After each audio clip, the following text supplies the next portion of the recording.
Welcome to Unstuck Math. TET exam பொறுத்த அளவில் 6th இருந்து 8th வரைக்கும் இருக்க புக்ஸ்ல இருந்து தான் உங்களுக்கு மெயினாக மேக்ஸ் கொஷின்ஸ் கேட்குறாங்க. ஸோ நம்ம புதுசாக ஒரு சீரீஸ் ஸ்டார்ட் பண்ண போகிறோம். என்ன அப்படின்னா 6th இருந்து 8th வரை உள்ள புக்ஸ்ல இருக்க புக் பேக் எக்ஸசைஸை தான் நம்ம சால்வ் பண்ண போகிறோம். ஒரு எக்ஸசைஸாக தமிழ் மீடியம் செப்பரேட்டாக இங்கிலீஷ் மீடியம் செப்பரேட்டாக சால்வ் பண்ண போகிறோம். ஸோ இது வரைக்கும் சேனலை சப்ஸ்கிரைப் பண்ணாதவங்க சப்ஸ்கிரைப் பண்ணிக்கோங்க, லைக் பட்டன் ப்ரெஸ் பண்ணுங்க அண்ட் உங்கள் ஃப்ரெண்ட்ஸ்க்கு ஷேர் பண்ணுங்க. இன்னைக்கு நம்ம 6th standard term 1 first chapter எண்கள்ல இருக்க ஃபர்ஸ்ட் எக்ஸசைஸை தான் சால்வ் பண்ண போகிறோம். தமிழ் மீடியமில் தான் பண்ண போகிறோம். இங்கிலீஷ் மீடியம்க்கு செப்பரேட்டாக வீடியோ வருது. So stay tuned. First question என்ன? மிக சிறிய 7 இலக்க எண். மிக சிறிய 7 இலக்க எண் என்ன? 10 லட்சம்.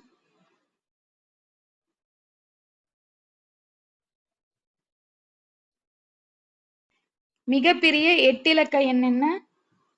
9,99,99,099.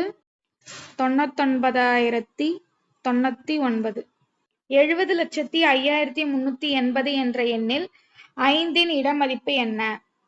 5000.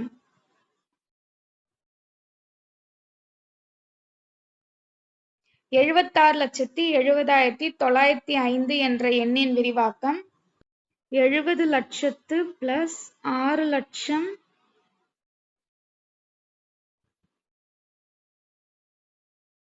Plus 70,000 plus 900 plus 5. ஓரிலக்க எண்ணின் தொடரி எப்போதும் ஓரிலக்க எண்ணாகும். தவறு. ஏன்னா ஓரிலக்கணத்தோட தொடரி ஈரிலக்கணமும் வரும், அதனால அது தவறு. மூவிலக்க எண்ணின் முன்னி எப்போதும் 3 அல்லது 4 இலக்க எண்ணாகும். இதுவும் தவறு. ஏன்னா மூவிலக்க எண் அப்படின்னா என்னோட முன்னினா அதுக்கு முன்னாடி இருக்கிறது. அப்போ அது எப்போதும் 3 அல்லது 4 இலக்க எண்ணாக இருக்காது. மூவிலக்க எண்ணியோட முன்னி ஈரிலக்கணமா தான் இருக்கும், அதனால அதுவும் தவறு. இந்திய முறையில் 6,79,99,037 என்ற எண்ணை இவ்வாறு என எழுதுகிறோம். சரி. ஏன் அப்படின்னா இந்திய முறைப்படி நம்ம எப்படி எழுதுவோம் பாருங்க. இந்த கமா ஒன்றுகள், பத்துகள், நூறுகள், ஆயிரங்கள், பத்தாயிரங்கள் அந்த மாதிரி தான் நமக்கு கமா போட்டிருக்காங்க. அதனால அது கரெக்ட். அடுத்த கொஸ்டின் 88,888 8 × 10,000 பிளஸ் 8 × 100 பிளஸ் 8 × 10 பிளஸ் 8 × 1 அப்படின்னு எழுதுவோம். இது ஏன் இது தவறு? இதை நம்ம எப்படி எழுதுவோம்? 8 × 10,000 பிளஸ் 8 × 1000 பிளஸ் 8 × 100 பிளஸ் 8 × 10 பிளஸ் 8 × 1 இப்படிதானே எழுதுவோம், அதனால இது தவறு. அடுத்த கேள்வி என்னன்னா, மிகச்சிறிய 6 இலக்க எண்களில் எத்தனை 10,000கள் உள்ளன? மிகச்சிறிய 6 இலக்கண எண் என்ன? 1 லட்சம். 1 லட்சத்தை நம்ம எப்படி தானே எழுதுவோம். இதுல எத்தனை 10கள் இருக்கு? 10 × 10,000 அப்படின்னு எழுதலாமா? அப்ப நமக்கு மொத்தம் எத்தனை 10,000கள் இருக்கு? இதுல 10. அடுத்த கேள்வி, காற்புள்ளியை உற்று நோக்கி பின்வரும் எண்களில் 7இன் இடமதிப்பை எழுதுக. முதல் கேள்வியில 7 இங்க இருக்கு, அடுத்து 7 இங்க இருக்கு. சோ முதல் கேள்வியில என்னன்னு பார்க்கலாமா? 5 ஒன்றுகள், 4 பத்துகள், 3 நூறுகள், 6 ஆயிரங்கள், 5 10,000கள், 4 லட்சங்கள், 7 10 லட்சங்கள். அப்ப இது எத்தனை? 70 லட்சம். இதுல கொடுத்திருக்க 2 கேள்வியிலுமே நமக்கு ஒரே நம்பர் தான் இருக்கு. ஆனா மேல கொடுத்திருக்கிறது இந்திய முறைப்படி இருக்கு, இது பன்னாட்டு முறைப்படி இருக்கு. அப்ப பன்னாட்டு முறைப்படி எழுதுனீங்கன்னா என்ன வரும்? இது 7 மில்லியன். அப்ப இது எப்படி எழுதுவோம்? 3 3ஆ பிரிப்போம்.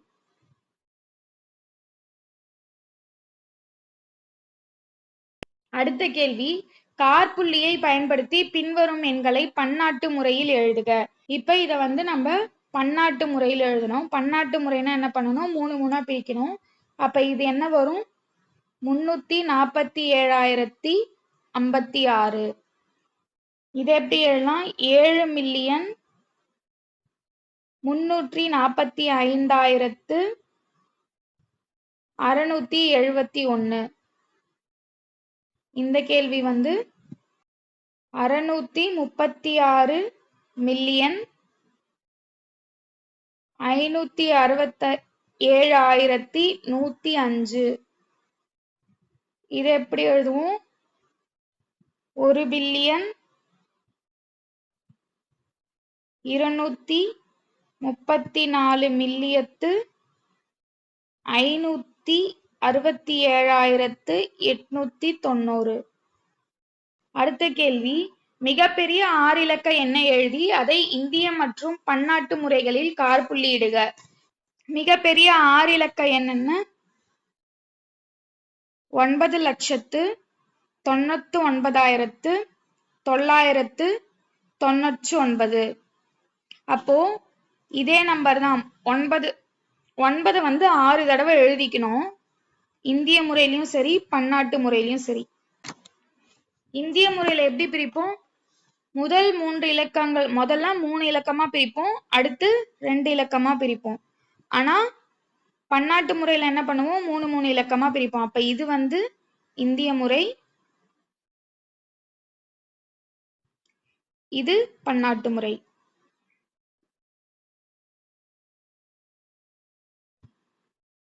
அடுத்த கேள்வி, பின்வரும் எண்ணூறுகளின் எண் பெயர்களை இந்திய முறையில் எழுதுக. இப்ப முதல்ல வந்து 7வது கொஸ்டின்ல வந்து நம்ம இந்திய முறையில எழுதணும், 8வது கொஸ்டின்ல வந்து நம்ம பன்னாட்டு முறையில எழுதணும். பெயர்கள், எண் பெயர்களை எப்படின்னு பார்க்கலாம். ஃபர்ஸ்ட் என்ன? 75,32,105. அடுத்தது வந்து செகண்ட் கேள்வி வந்து 7ல 2வது கேள்வி என்ன? 9,75,63,453. அடுத்து 8வது கேள்வியில வந்து பின்வரும் எண்ணூறுக்களின் எண் பெயர்களை பன்னாட்டு முறையில் எழுதுக. இத வந்து இப்ப பன்னாட்டு முறையில் எழுத போறோம். முதல்ல இந்திய முறையில் எழுதணும், இப்ப பன்னாட்டு முறையில் எழுத போறோம். முதல் கேள்வி என்ன? பன்னாட்டு முறையில 345,678. அடுத்தது என்ன? 8,343,710. அடுத்தது என்ன? 103,456,789. அடுத்து இப்ப என்ன பண்ணும்? எண் பெயர்களை எண்ணூறுக்களால் எழுதுக. முதல் கேள்வி என்ன கொடுத்திருக்காங்க? 2,30,51,980. இது எப்படி எழுதும்? 2,30,51,980. அடுத்த கேள்வி 66,345,027. இது எப்படி எழுதுவோம்? 66,345,027. பாத்தீங்கன்னாலே தெரியும், கோடின்னு வந்துச்சுன்னா இந்திய முறை, மில்லியன் வந்துச்சுன்னா பன்னாட்டு முறை. அடுத்த கேள்வி 789,213,456. இது எப்படி எழுதுவோம்? 789,000 மில்லியன் 213,456 எண்ணூறுக்கள்ல நம்ம எப்படி எழுதணும். அடுத்த கேள்வி என்ன கொடுத்திருக்காங்க? தமிழ்நாட்டில் 20,345 சதுர கிலோமீட்டர் பரப்பளவு காடுகள் உள்ளன என்பதை இந்திய எண் முறையில் எழுதுக. இந்திய முறையில எப்படி எழுதுவோம்?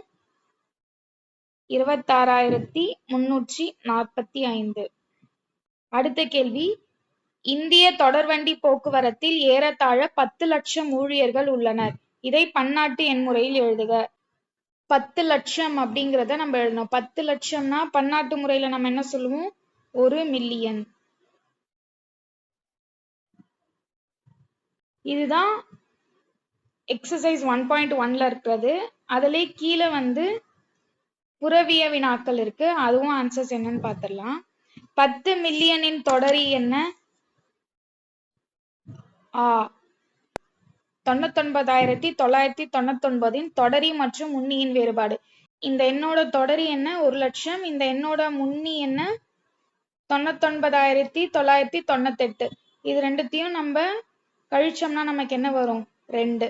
அப்போ நமக்கு ஆன்சர் 2. அடுத்து 1 பில்லியனுக்கு சமமானது 1 பில்லியன்னா என்னது நமக்கு 100 கோடி. கடைசி கேள்வி 6,70,905 என்ற எண்ணின் விரிவான வடிவம் என்ன? ஆப்ஷன் இ. இதோட பயிற்சி 1.1 வந்து முடிஞ்சிருச்சு. நாளைக்கு 1.2 பார்க்கலாம். இந்த வீடியோ உங்களுக்கு பிடிச்சிருக்கும்னு நினைக்கிறேன்.